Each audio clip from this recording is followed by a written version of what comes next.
So we're starting our second plenary session now with Dr. Alice Maher, who will be presenting on moving towards theory of difference.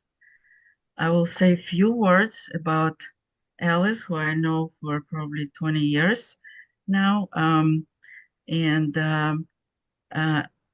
Dr. Maher, Dr. Alice Maher, is a psychiatrist and psychoanalyst in private practice in New York City. I believe in her welcome video to this conference. She said that she's celebrating her 50th anniversary being in the field. She has been developing new models to help psychoanalysis transition from a one person and two people model to an transitioning from a tool for individual therapy to a dynamic process that can be used to address toxic polarization in our sociopolitical world. Dr. Maher is the founder and director of Changing Our Consciousness, a nonprofit organization whose projects include emotional imprint, an educational curriculum for middle and high school students, and waging dialogue, a project that bridging people from different ideological centers together in efforts to communicate across vast human divides. Dr. Maher, the podium is yours. Thank you. And again, thank you so much for inviting me. Yes, July 1st will be my 50th anniversary as a psychiatrist. So you talk about history. I feel like I've witnessed history, not just studied it, I've lived it. And so part of where I am right now has to do with my, evolving experience of the dimension of time in psychoanalysis and politics. So, okay. Does psychoanalysis have anything to offer to alleviate toxic polarization? I maintain that not only does it have something to offer, it has everything to offer. Political, scientific, and moral arguments don't work. Debates don't work. Getting out the vote doesn't work. Calling out and canceling doesn't work. Teaching empathy doesn't work. Each political collective is so blind to the communications of the other that leaders are massively compromised by the time that they arrive at the top of parties driven by large group dynamics. These problems are psychodynamic in origin and in solution. This is our purview. We can and we must lead the way. But how? We try, but the people in psychoanalysis and academia regress to the same polarized conflicts that every other large group has. The president of the American Psychoanalytic Association, along with many other members, resigned because of these divisions. People on IPhA's listserv regularly regress to calling the other a racist, an anti-Semite, a supporter of genocide, and other prejudgments based on words on a page and little or no empathic imagination for the full dynamic complexity of the other. We know what's happening in our universities. The distance, safety, and opportunity for stereotyping and dehumanization provided by electronic communication makes the problem worse. Given that this is happening, what can we possibly do? In this short presentation, I'm going to outline a theoretical model and a technical approach that I sincerely believe will work. I have to tell you, yesterday, I had a meeting with people who are going to fund the app that I'm developing. So when I say it's going to work, it's going to work. Okay, I'll tell you about that at the end. Since I presented an earlier version of this paper at the International Psychoanalytical Association in Cartagena in 2023, I've developed projects that are gaining traction in multiple arenas. I'm even more convinced that I'm onto something important.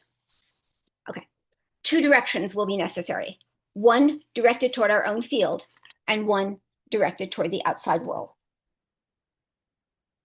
In the outside world, a movement needs to begin, a large-scale social movement to stop mocking, accusing, blocking, canceling, and unfriending people who see the world differently from the way that we do, a movement to find new ways to communicate effectively across vast human divides. If we can bridge the divide between Earth and Mars, we can bridge divides between liberals and conservatives. But first, we have to imagine that that pathway exists. I often say human understanding is rocket science. It's that complicated, and it's that possible. To begin, psychological differences must be viewed as analogous to racial differences. We all arrive at different psychological centers, but we're all equal as human beings, and we all deserve empathic imagination for our personal and cultural histories and psychological constellations. But certain kinds of differences threaten our hard-won identities, and therein lies the problem. What's happening now is not good, but it's not a moral failing. Human nature leads us to fight, flight, or fight, flee, or freeze, and they recently added fawn when we feel destabilized. The emergence of internet technology has seriously magnified these behaviors. If your differences threaten me, I can make you go away and pretend you no longer exist by pushing a button or changing a channel. It may be gratifying and relieving to behave this way, but our species won't survive if we keep it up. Robots may already be more psychologically intuitive than we are. Our field could catalyze this movement with a simple defense interpretation that would be advertised widely to the masses. By the way, we just hired 2 interns who are doing this as we speak. Memes and articles might say something like this. And I'm quoting an imaginary thing. Approaches that we presently use to fight ideological differences don't work. If we yell at someone to stop thinking what they're thinking, they're not going to stop thinking those thoughts. They're going to think them more, fueled by rage that the other side believes it's superior and is trying to stop them. It's human nature to behave this way and band together in groups that support our point of view. This approach may work for personal self-regulation, but it's ineffective and harmful when done on a large scale. I'm talking about using analytic techniques to slowly shift human nature's default position, literally our brain wiring. When I say changing our consciousness, I mean it. The science of neuroplasticity tells us it can be done, but motivation must exist on a substantial scale, fueled by shared insight, peer pressure, curiosity, and excitement about new possibilities. In the future, choices might be fight, flee, freeze, fawn, or befriend and solve problems together. But we can't advocate for this yet. Something else must happen simultaneously, or we will be leading society toward a dead end. Think about it. What happens when people try to stop fighting and talk? Dialogue and diplomacy efforts exist in many arenas with minimal success. Agreeing to disagree or compromising are typical nice solutions, but they don't adequately address intergroup conflicts that reach the core of our being. When our identities are threatened, empathy and compromise will not be enough. A complex methodology will be necessary. Real dialogue necessitates entering and tolerating uncharted, unsafe territories and remaining there for long periods of time. Our field needs to offer the world safe containers in the form of new theories, new rituals, and new techniques. We've done this before in individual arenas. We can do it again on a larger scale. To accomplish this, our field will need to transition from a model based on pathology to a model based on difference, a 3-dimensional model that includes self, other, and our sociopolitical world. How will this new theory and methodology emerge? Psychoanalysis worked with a one-person paradigm for almost a century. It was unidirectional. Except when countertransference emerged, the analyst was the container of the truth. I lived this history. I was raised in that model. When we realized that it was impossible for an analyst to remain neutral without personal dynamics interfering, we transitioned to a 2-person model. Relational approaches have been around for a long time, and new problems are emerging. From my perspective, that model is less dangerous than the original, but it's also less potent. In the United States, psychoanalysis is now considered one of many talk therapies, less worthy of reimbursement than medication management and behavioral approaches. The 2-person model is struggling. Because our existing models center around pathology, we take that prejudgment into the sociopolitical arena. The person who doesn't agree with us is the one we feel free to label narcissistic, defensive, traumatized and triggered, with anger problems, or otherwise unstable and unworthy of being taken seriously. Because we react this way, we can't make sense of the differences between liberals and conservatives, God-fearing people and atheists, supporters of Israel and supporters of the Palestinians, people who embrace or reject racial and transgender dynamics, abortion, and models of equity versus equality. When faced with sociopolitical problems, what's wrong with them is the way we typically pose the problem. We need to reframe it as, how do their psychological differences impact me, my people, and our world? And how do our psychological differences impact them? Is there a creative, forward-moving solution for this moment in time? If I dislike, fear, and maybe hate you, if I wish you would disappear off the face of the earth, I need to be able to speak those words, and you need to be able to tolerate hearing them before true dialogue can begin.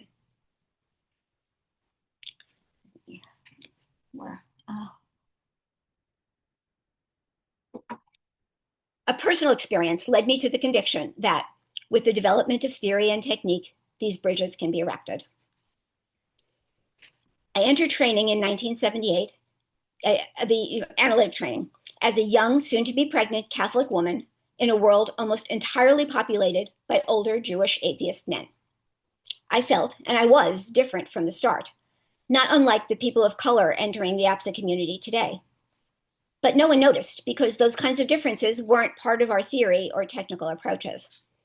I read the Freudian Bible differently from the way that my teachers did. I responded to Freud as a creative artist rather than an analytic scientist. My analyst helped me tolerate the dynamic tension, but something always felt wrong. After I graduated and gave birth to my second child, I wrote a paper entitled Creativity, a Work in Progress, about the consequences of Freud's blind spot to all things creative: art, femininity and fertility, God, and the dynamics of his own genius. What do women want? Beside the problem of the creative artist, psychoanalysis must lay down its arms. God is an illusion. He did not see creativity at all. The paper won an award and publication in my favorite journal, but there was no traction. I felt as if I had just reinvented analytic theory around my personal dynamics, and no one seemed to notice. Nice job, Alice, is what I got. So I went to a man that I believed could help. A senior analyst, he embodied the theory and standards of the times, but was also a gifted creative clinician.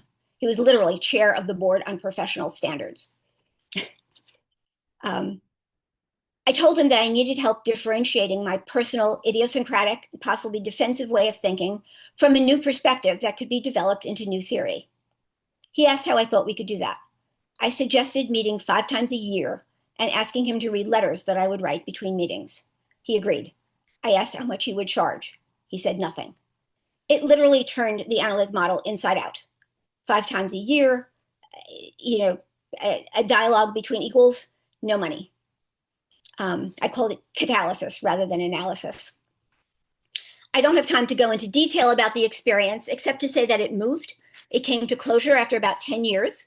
It allowed us to separate while preserving our identities, and it was wonderful. My theory about what happened is outlined in my 2018 book. In his discussion, Heward Wilkinson, an analytic therapist from the UK, used transformational reversal as a way of theoretically framing the ending. I left that experience with confidence that the process I stumbled on could be replicated. Here's how I think we can do it. I'm not only thinking we can do it, I am doing it. Dyads, or small groups, people who come from different ideological centers, co-create a structure for ongoing dialogue. They agree to meet, talk, write in a rhythmic way, analogous to the analytic ritual. My process was 5 times a year, with the exchange of written letters between in-person meetings. Other rituals can be different, but they should be agreed upon and adhered to. My app is a design for this. Each grouping will be different because each individual is different. But if enough people agree to try it, universal themes will emerge that can be studied and developed into theories and technical approaches. In recent years, I've been developing a series of pilot projects. I co-created an emotional literacy curriculum for an after-school program in Harlem. I co-taught it for 6 years until the students graduated and wrote an ebook together with students from the top high school in New York City. In our class, we gave them alternate adult identities and invited them to imagine the lives, incomes, tax brackets, and political affiliations of their characters. It was a marvelous experience for the staff as well as the students. But at first we had to overcome the fact that they did not want inferior characters. They were really upset if they didn't get the CEO, the lawyer, the celebrity musician, if they had regular jobs, if they were a disabled veteran or someone who cleaned houses. It was, how dare you make me do that? And the idea of it's an exercise and you're imagining yourself as a different kind of person was very hard for them to process. But once they did, and once they got it, it was terrific. They were absolutely marvelous. They could vote as their characters, imagining why their characters would actually choose to select a leader who would embrace this or that liberal or conservative perspective. But it made me realize the defenses of not just kids but adults, when faced with someone who's different. There's a horror in that has to be overcome before we can see each other's differences for what they are. Recently, I co-created a curriculum for the civics corps at Badenoch Community College in Michigan, where I co-teach via Zoom on Monday nights. In that group, students develop intergenerational dialogues with adults who have different perspectives on topics of their choice. In the class, they discuss the brain science, the psychodynamics, and their emotional experiences as they discover the space that lies between two people who are different from one another. I also have a website and a YouTube channel called Waging Dialogue. The name emerged from a prejudice that I've had to deal with throughout my adventures in this area. When I use the word dialogue in a sentence, people respond as if I'm a naive little old lady who thinks that if we just empathize and talk nicely, we'll live happily ever after. Nothing could be further from the truth. Yes, imagining the emotional and lived experience of the other is essential. However, the dynamics of war need to be put into words before conflict resolution becomes possible. I'm not asking anyone to talk pretty. I'm inviting them to tolerate the discomfort of hearing and speaking disturbing thoughts. By the way, I think this is a major reason why Trump won. The left presented a kind of thought policing with regard to isms: racism, sexism, anti-Semitism, transgenderism. Thou shalt not speak those words or think those thoughts. The right responded by trashing them. The space I'm trying to create lies midway between both perspectives. Don't label someone as racist or sexist or anti-Semitic, but say, when you say things like that, I hear it in this way, and it makes me think and feel. Then actively listen to the response and mirror it back before sharing your different perspective. I'm not saying don't be anti-Semitic. I'm saying, tell me honestly what it is about me that you dislike. I'll try my best to hear it. And then I'll tell you how it makes me feel. It's a couples therapy model.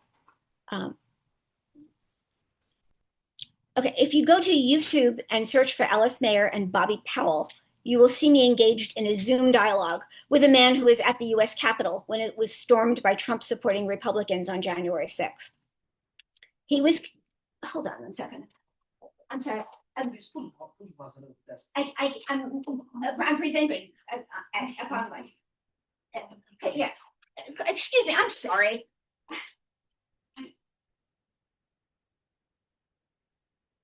Okay, then. You're fixing the lock and he wanted me to push the button.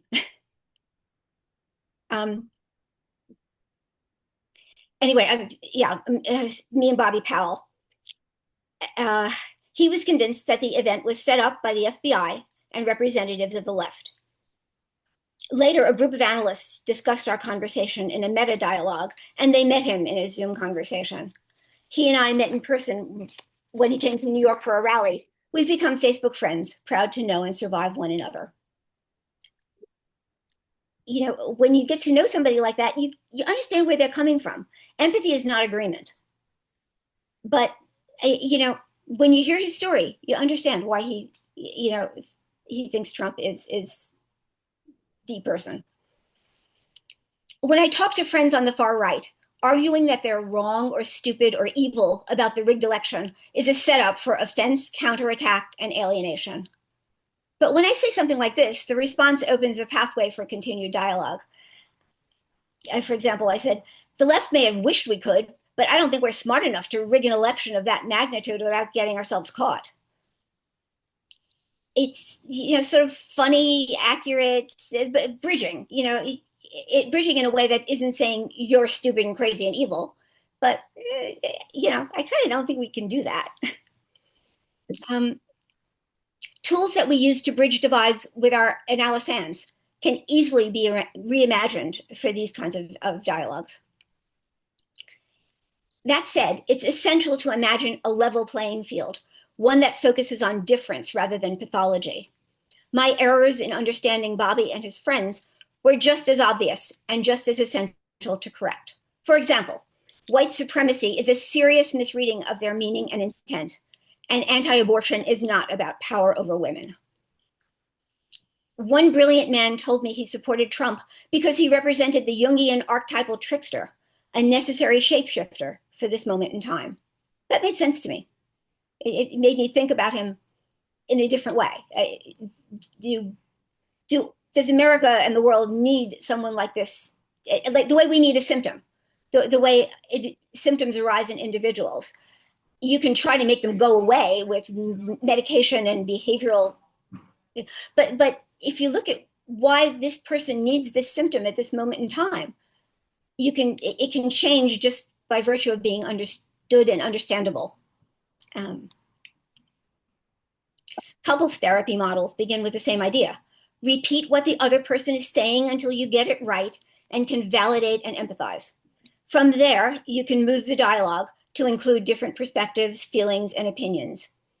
People on the other side of political conflicts deserve the same approach and the same respect.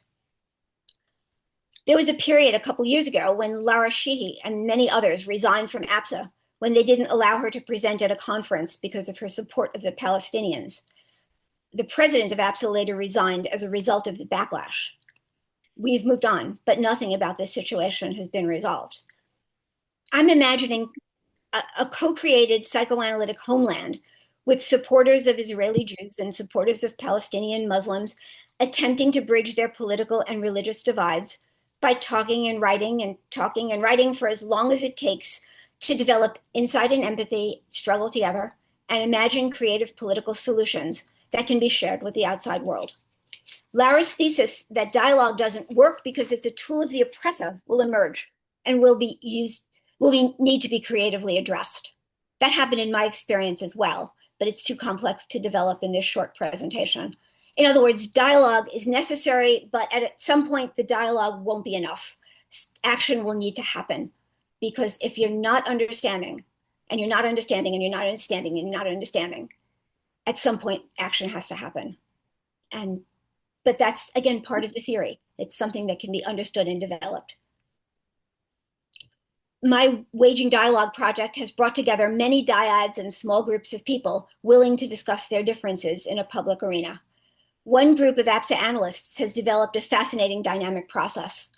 One of the topics we discuss is the impact of religion and religious differences, including our own. Our group of 6 people has a religious Catholic and an Orthodox Jew, and liberals and conservatives. Our dialogues have content, a process, and ideas that we're beginning to share as interpretations to our community. 3 dimensions. I'm in the process of developing an app that will be a space for people interested in dialogue to congregate. I use that word congregate deliberately to invite association to a secular religion where people are willing to sacrifice their personal beliefs for a larger cause. They'll match with people in dyads and small groups and develop dynamic processes together. AI can help us study the data and develop theories and techniques as we move forward, but the human leads. The idea is not that the robot is going to teach us, but that we are going to use what we learn from each other and from the robots to solve problems together, one human to another. So to end, what can psychoanalysis do to alleviate toxic polarization? Develop a theory of difference and a methodology to address it, invite the world to look in a new direction, and excite them about new possibilities and new hope for the future. We have it in our power to do it. Thank you.